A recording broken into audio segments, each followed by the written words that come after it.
New Orleans Saints quarterback play was refreshingly strong during OTAs. We got all that and a little bit of lagniappe for you on today's episode of Locked On Saints.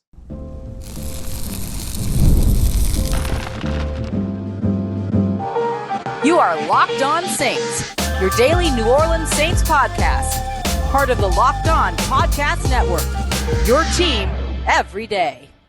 What is good, Who Dat Nation and Who Dat family? I'm your host, Ross Jackson, New Orleans native, your New Orleans Saints expert and credentialed member of the media covering those New Orleans Saints as a senior writer and reporter over at Saints News Network. And on today's episode of Locked On Saints, we're going to take a look at how Saints defensive backs prepare for ever-changing offenses around the league by really focusing their training in on one specific part of the body. New Orleans has a lot of options in terms of how they're going to handle Kpassagnon and his Achilles injury. We'll break down their options there. And to kick us off, I'm going to tell you what each quarterback proved during the 3 OTA practices that media got to see, including a very comfortable Derek Carr. We appreciate you very much, as always, for making us your first listen of the day every day and for being an everydayer here on Locked On Saints, part of Locked On Podcast Network, your team every day. So I pulled together some superlatives here for all 4 quarterbacks for the New Orleans Saints. We just didn't get to see the 4th one until the last practice. So we're going to look at all 4 of them. And for me, this is headlined, highlighted by Derek Carr and Jake Haener. So I came up with these superlatives to headline and highlight them. So let's start off with Derek Carr, who I have listed here as most comfortable. Now, he had some things to his advantage when it comes to comfort. He wasn't jostling for roster position. He wasn't fighting for a starting spot. He's not fighting for a roster spot. He's the sure thing at quarterback. All the other guys are fighting for a roster spot or jostling for positioning on that roster. The one thing that had the real potential of making Derek Carr potentially feel uncomfortable was a new offensive system, but he looks relaxed, very comfortable, orchestrates and executes the offense very well. Remember, he was in a more complicated offense last year in terms of verbiage, play call, all of those other things, coming into a more simplified play call, but a more complex offense this year. So there were a lot of ways that this could potentially create some challenges for Derek Carr, but he has looked extremely comfortable and extremely confident in this offense. And he proved that with some numbers as well. Let me give you some numbers to back that up. Completed 79% of his passes over the course of the 3 open practices. Remember, as I give you these numbers, I'm talking about 3 practices that we got to see. There were another 6 or 7 that went on that media was not privy to, right? Not able to see. So 79% of his passes out of the ones that he threw in front of us, 19 to 24 was his attempt versus or completion versus attempt ratio there. He went 7 of 9 the first week, 8 of 8 perfect the second week. Then he went 4 of 8 the third week and threw an interception, but also threw 2 touchdowns. And the interception was batted at the line of scrimmage. Then it was batted up again by Alontae Taylor in the back of the end zone. And then finally, Demario Davis was able to retrieve it. So that really came down to just good plays by the defense there. He also had a drop at one point or a pass that he put directly on a player that was dropped. Let me say it that way. And the 2 touchdowns were in the red zone, which is historically, when we look back at Derek Carr's career, where he's kind of struggled throughout his time up until the end of last year when they started adding more of those red zone practices. So look, 4 of 8 in the last week, but some context there helps. And 7 of 8, 8 of 8 the week before that, completing 79% of his passes, 1 interception, 2 touchdowns. You'll take that. I thought he performed very well. Like if he had a game that was 19 of 24 with an interception and 2 touchdowns, you're probably pretty happy with that game, depending upon the yardage and the result and all those other things. But individually speaking, you're probably pretty happy with that game. Jake Haener gets most impressive because he performed way better than what I was expecting from him. Didn't mean that I went out there expecting bad things from him, but look, I thought it was going to be a little bit of a tighter race between he and Spencer Rattler, but he has effectively kept his distance this early. Let's see what happens when they got to play games and go up against, unfamiliar defenses and all these other things. But look, Haener completed 72% of his passes, 16 to 22, and threw a touchdown, no interceptions. The only quarterback out of the 4 to not throw an interception over the course of these 3 OTA practices. I also thought that his footwork was really clean. His decision-making was really nice. I would put him in a category just below Derek Carr's most comfortable, but he looked pretty confident nonetheless. Knew where to go, felt very comfortable in the offense, all those other things. So I got to give Jake Haener his flowers. He even kind of had to rebound a little bit. Started off 7 of 8 in the first week, dropped to 4 of 7 in the second week. Remember, these are completion to attempt ratios based on 7-on-7s and team drills, okay?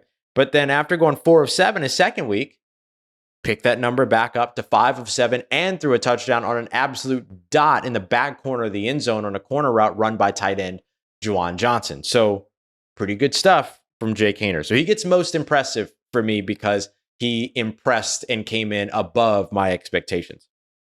Spencer Rattler, I'm going to give most improved. Listen to these numbers. He completed only 50% of his passes, 10 of 20 throughout the entire practice period or those 3 practices. However, I'm going to give him some flowers here. 4 of 8 the first week with an interception. 3 of 8 the second week with 2 interceptions, almost as many interceptions as he had completed passes. Both those interceptions going to undrafted free agent safety out of TCU, Millard Bradford, by the way. But then he came back this past week in the final week of OTAs, completed 3 of his 4 passes, and then connected with Chris Olave for a touchdown in the back of the end zone on an absolute dot. Absolute dot. So, pretty good stuff in terms of what you saw that last week. Now let's see if he can carry that momentum into mandatory mini camps. Hasn't had the camp that I think a lot of Spencer Rattler fans were hoping for, but no reason to give up on him. And Jake Haener went out there and had the camp or the OTAs that I think if you're a Jake Haener fan, you were hoping that he would have. Now let's see what these guys do as they continue to move forward. Finally, Nathan Peterman gets the perfect attendance superlative. Why? Because he didn't start throwing passes until the 3rd week, right? The first 2 weeks he was present, was wearing a calf sleeve at one point. So I don't know if it was an injury related thing or just making sure that like the arm was ready, whatever it might be.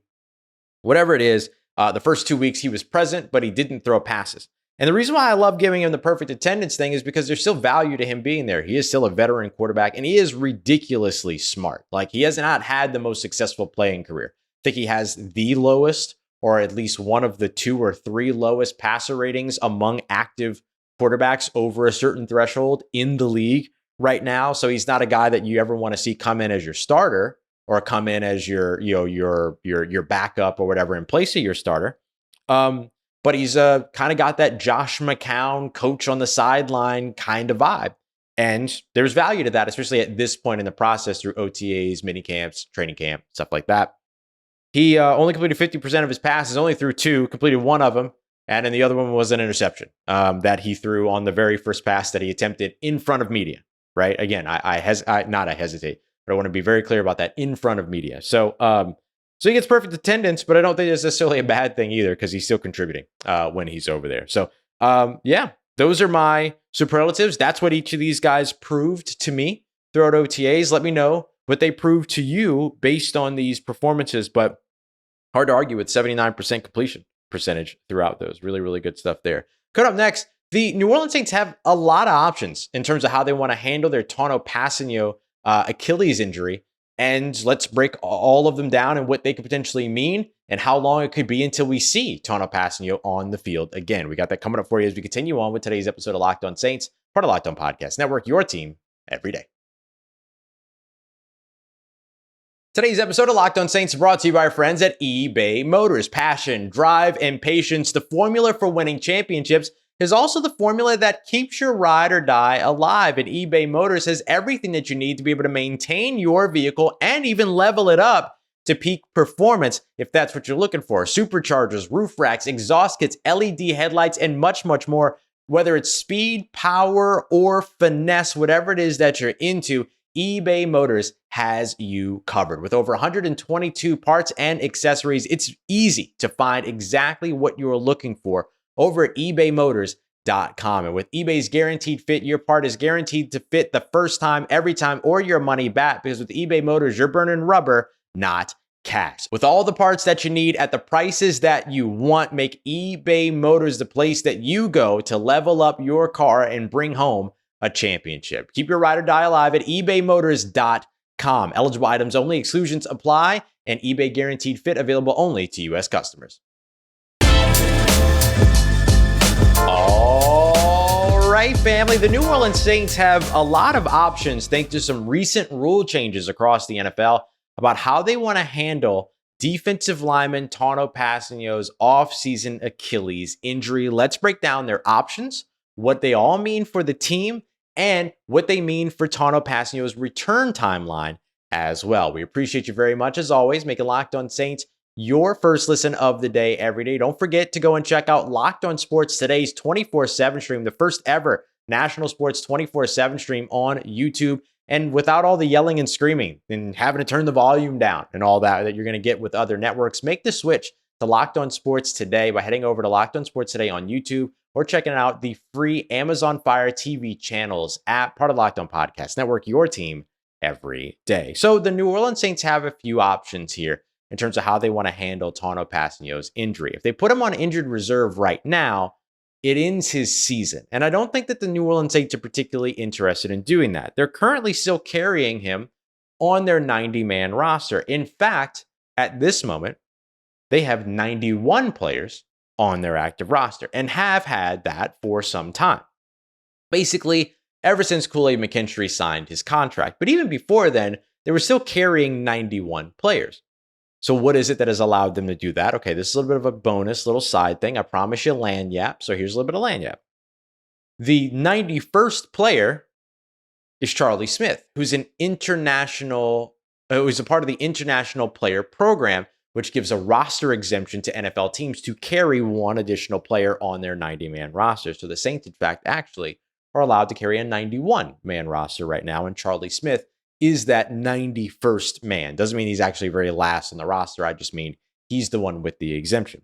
So the Saints haven't made any moves in terms of going out there and trying to sign another defensive lineman to replace him or anything like that, mostly because it sounds like this injury took place either before the draft or potentially even before Chase Young signed with the team.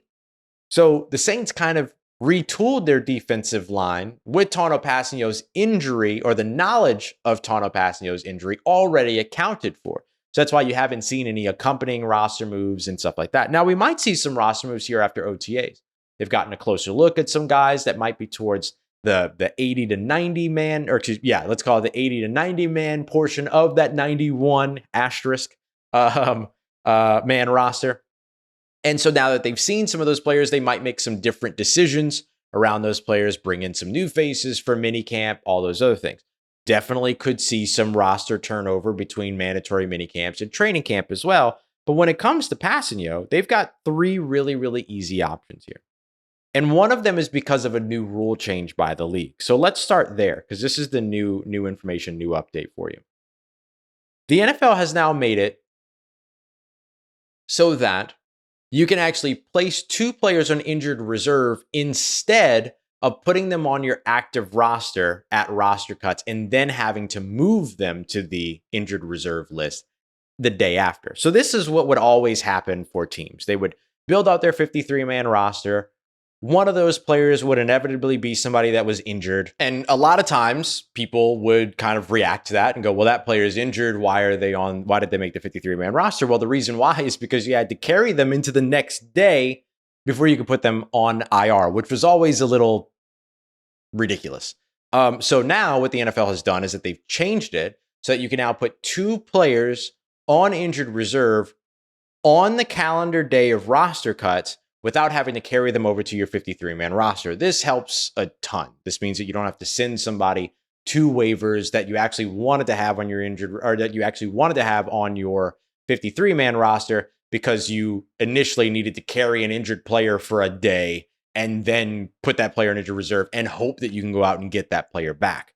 That alleviates that whole situation. Now, if you put a player on injured reserve before roster cutdown day in the offseason, in the season, then their year is over. But it sounds like there is, and based on what the Saints have done and how they've handled things with Kpassagnon so far already this offseason, it sounds like there's an expectation that he could still return at some point this year, even if it's later on in the season. Now, here's where things can also get very interesting. If you end up putting that player on injured reserve, they have to miss a minimum of 4 games, but then you can kind of wait it out after that and then bring them back. What you can't do is bring them back, open up their practice window, and then send them back to injured reserve. Once they go back to injured reserve that second time, they're done, right? Their season would be over. So this, to me, is the most optimal way to go about this, because you don't want to have a deadline for when the player has to get back out on the field if you're not very, very specifically clear about when Kpassagnon has to get back, when Kpassagnon is expected to get out on the field. Here are the other 2 options that the Saints have, which are effectively the same, but it's going to depend upon how they classify the injury and where the injury took place. There's the PUP list, or the physically unable to perform list, and the NFI list, which is the non-football injury or illness list.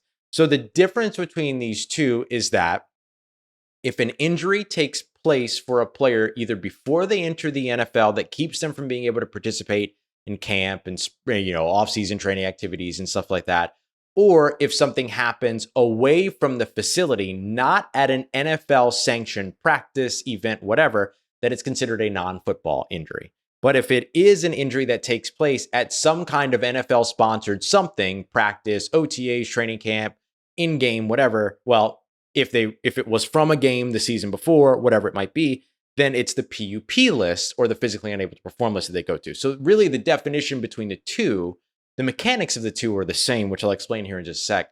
But the definition between the two is just, did it happen at an NFL-sponsored event or not? If it did, PUP. If it didn't, NFI. That's the way that it works.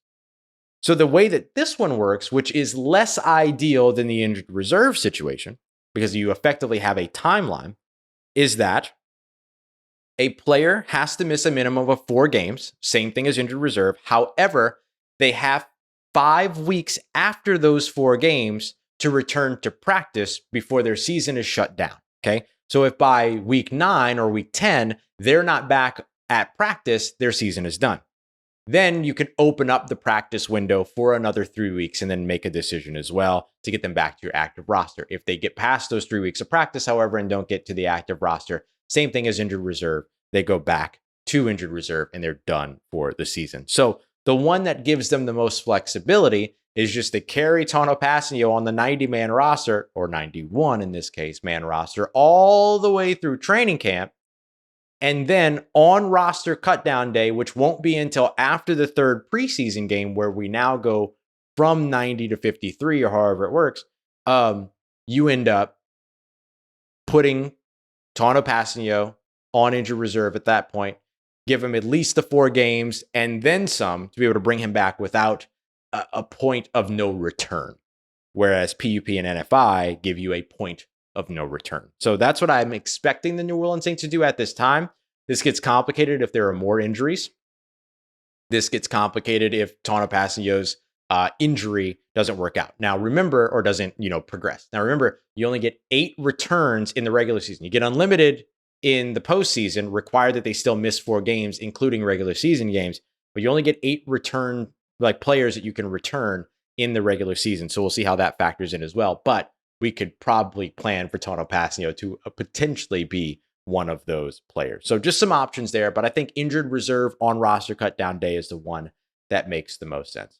New Orleans Saints defensive backs are preparing for ever-changing offenses around the leagues, and they're doing it by training one specific part of the body. We got that coming up for you as we continue on and wrap up today's episode of Locked On Saints, part of Locked On Podcast Network, your team every day.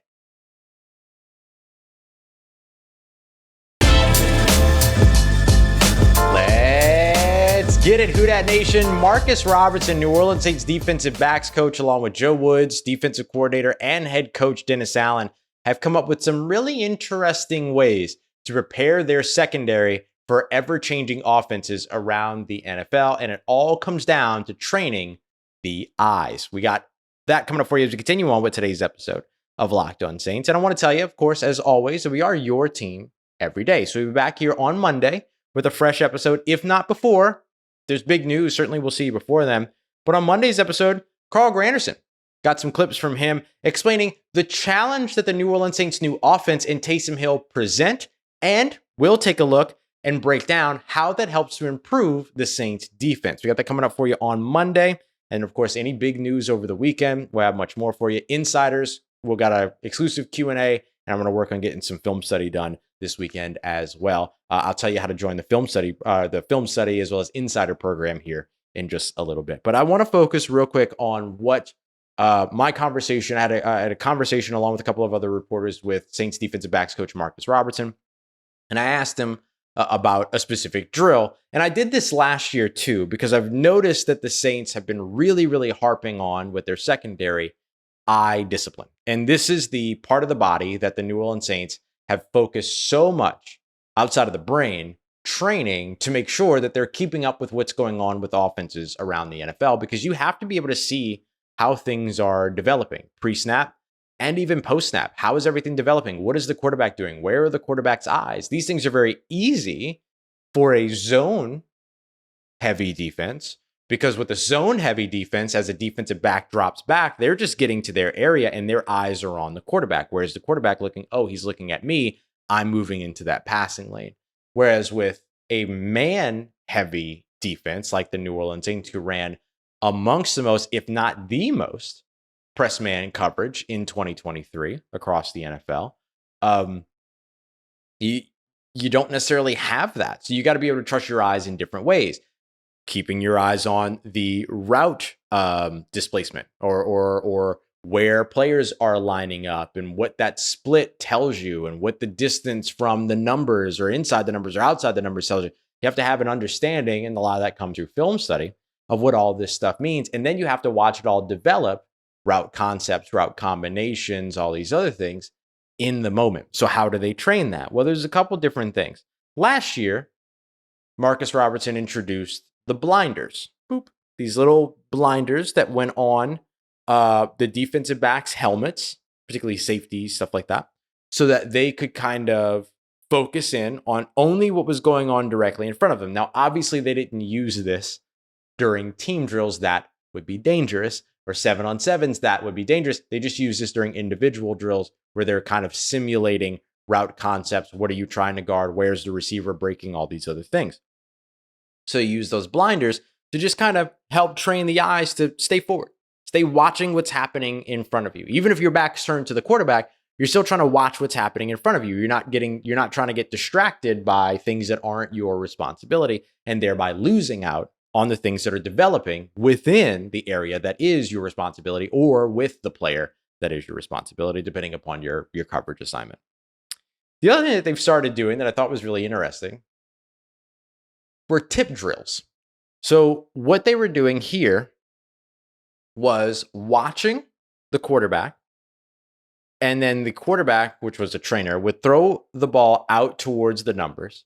One DB's job was to just knock the ball in the air, and then the other DB's job was to locate it, get under it, and intercept it. So this was training the eyes. This was training the eyes in a couple of different ways. Trying to be able to see what the quarterback is doing, even if your back is kind of turned, right? Also in zone coverage, right? Watching that. But then also being able to get your eyes on the receiver, keep your eyes on what's happening in front of you, right? The ball popping up in the air, being able to locate that and go up and get it.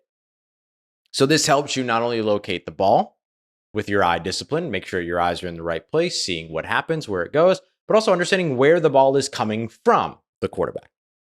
The thing that's so interesting to me, too, with this is that this is something I've never seen offenses practice, interestingly enough, with their wide receivers. Now, I might have just missed it, but I've seen the Green Bay Packers practice. I've seen the Houston Texans practice. Of course, the New Orleans Saints. I've seen the Los Angeles Rams and the Los Angeles Chargers practice. I've seen the San Francisco 49ers practice. And I've never seen a drill specifically built for, unless they're working on Hail Marys and things like that, receivers to catch a ball that gets popped up in the air. So when a ball gets popped up in the air, it's effectively across the NFL considered the defense's opportunity, not the offense's opportunity, although we've seen some crazy stuff in the past. Marquez Callaway against the Los Angeles Chargers in the preseason a couple years ago, right? But typically it's considered the defense's opportunity. So you have to be ready for those opportunities. And here's the thing. It worked. The first interception at camp was knocked up in the air and then intercepted by Faion Hicks. The second interception at camp was knocked up in the air. I believe it was by Lawrence Johnson, intercepted by Millard Bradford. The most recent, I'll call it Derek Carr's first interception, right? One of the most recent interceptions in this week's OTA practice was batted at the line of scrimmage, tipped up in the air by Alontae Taylor, and then intercepted by Demario Davis. It's working. Obviously, Demario Davis wasn't a part of that drill, but Alontae Taylor was. He got the ball, kept the ball alive, kept it up in the air. Demario Davis came away with the interception. This is how things are working right now. And so, like, you can see this immediately already having a benefit. But even beyond just being ready for the tip drill, which is like once in a season or whatever, or, a few times a season, above all else, it's training the eyes. And you got to have your eyes trained when you're adjusting to the way that offenses are constantly adjusting and what's developing, how they're developing things, how our defense is challenging your eye discipline, all those, or how our offense is challenging your eye discipline as a defense, all those things. And then now you add in what I would call the lanyap, which is the fact that did you hear my little chuckle? I was so pleased with myself. Which is that the New Orleans Saints are now running all of these concepts. They're running motion, play action, rollouts. They're running, pump fakes off the line, quick passes, things that challenge your eye discipline, creating conflict defenders in high-low situations, creating conflict defenders in inside-out situations, all these other things. They're doing these things. They're attacking the middle of the field by also running routes that are opening up the middle of the field first. Like, there's a lot of things that are now changing about the New Orleans Saints offense that are better preparing this New Orleans Saints defense when it comes to this eye discipline conversation, particularly for the secondary. But it's not just the New Orleans Saints secondary that's improving because of what the New Orleans Saints new offense is doing.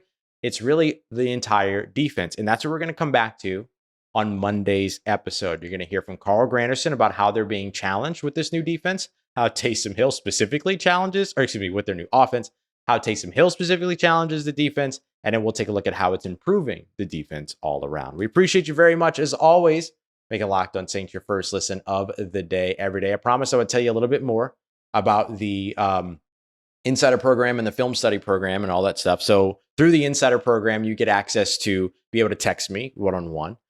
You get a lot of notes either before episodes, certainly a ton of stuff through OTAs and all that, particularly with training camp coming up and it not being in Louisiana. You're definitely going to want to get up on all that as well, where I send all these notes at the end of practice so that you have them directly to your phone. No apps, no downloads, no passwords, nothing like that. Just you have it.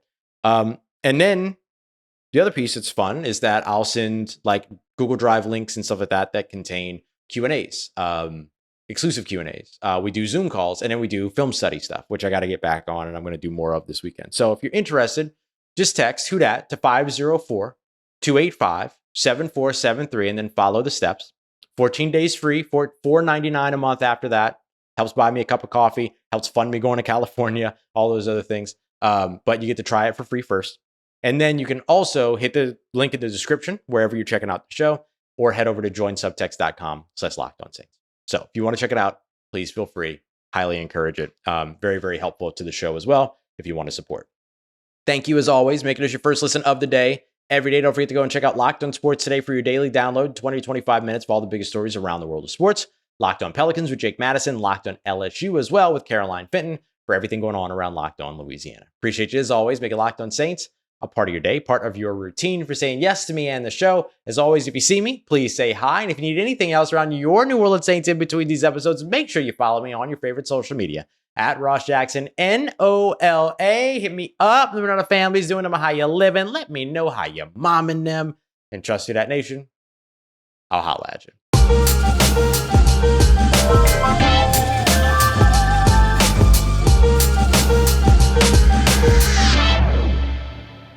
What I would call the lanyap which is the fact that did you hear my little chuckle? I was so pleased with myself.